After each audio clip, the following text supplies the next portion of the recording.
I will show you how to crochet Tunisian Simple Stitch. I'll be using American crochet terminology throughout.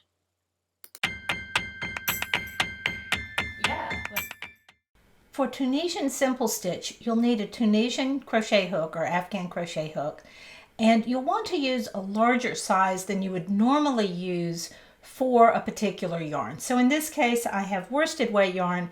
Typically, I would probably use a 5mm hook, but in this case, I'm using a 6.5mm hook. I find it makes a better fabric when the hook is a little bit larger than normal. To begin, I'll put a slip knot on my hook, leave it a nice long tail so I can weave that in later, and set up to begin with the chain. So I just yarn over and pull that loop through. So just a regular crochet chain made with my Tunisian hook. I'm crocheting a little bit, you can see that chain's a little bit loose there, but that's fine because I'll be working into it in just a moment. We'll stop and count the chains. Don't count the slip knot. 1, 2, 3, 4, 5, 6, 7, 8, 9. Let's do 11. 10, 11. The first row of Tunisian is always the same. Working into the second chain from the hook, so 1, 2, I'll work into the back bump. So I'm going to flip that chain over and look at that bump that's in the back. You can watch my video about working into the back bump as well. I'm going to insert my hook under that single bump right there, yarn over and pull up a loop, and make sure that loop goes all the way to the fatter part of the hook. You see where I have my throat here? I need to make sure it goes all the way up onto the full diameter of that hook. Then I'll do that again.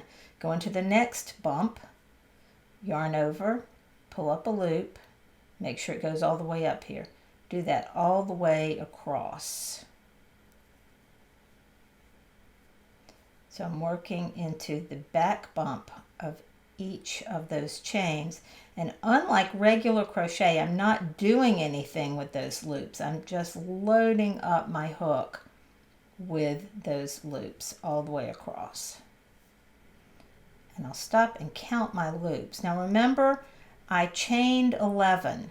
2, 4, 6, 8, 10, 11. And I have 11 loops on my hook. You might think, oh, wait a minute, when I do regular single crochet, I only end up with 10 loops on my hook.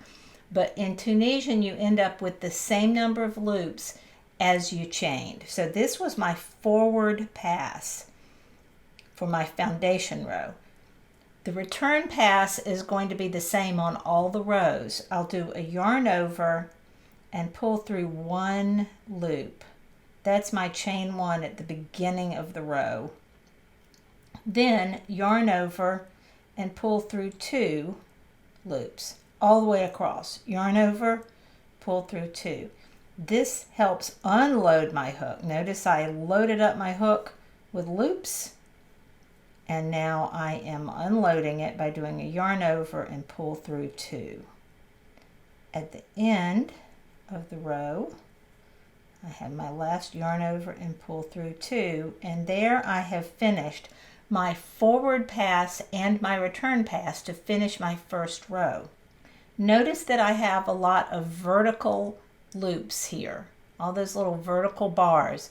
That's what I'm going to be using to pick up stitches for my next forward pass for Tunisian Simple Stitch. In this case, I do not start with a chain 1 at the beginning of the row. I just simply leave that loop on my hook. I'm going to give it a little tug to keep this side from getting too loose. For my first stitch, I'll skip this first vertical bar that's on the far edge.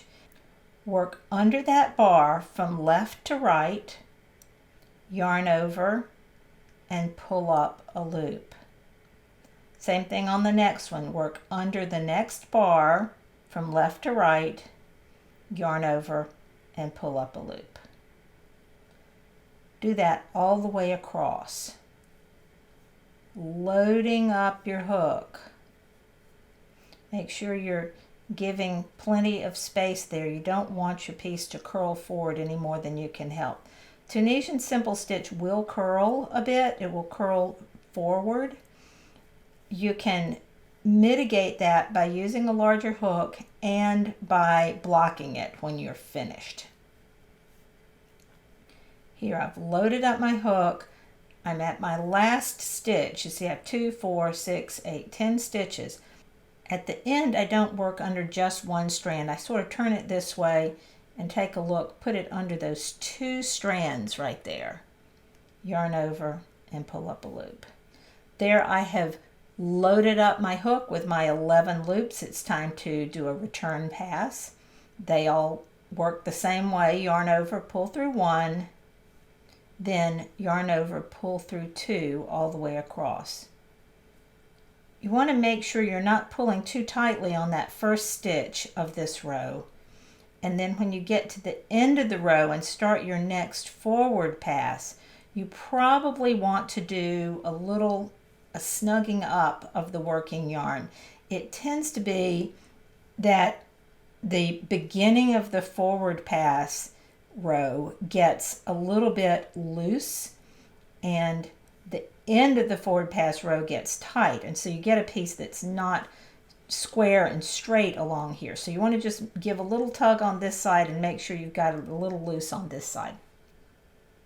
The last row of Tunisian Simple Stitch requires a little bit of a different technique because you see these loops are kind of big and loose here, and we need to finish those off. So we're going to do sort of a bind off for this. In this case, I'm going to work under that first loop as I've been doing, but instead of pulling it up onto my hook, I'm going to do a slip stitch. I'm going to pull it up through there and also through the loop that was on my hook. So I end up with just one. Do that all the way across. Go under and then pull through everything you've got to bind off and finish off this last row. At the very end, do just what we did before, work under 2 strands here, pull that up and pull it all the way through, and then you can cut your yarn and fasten off. If you'd like more instruction like this, subscribe to my YouTube channel.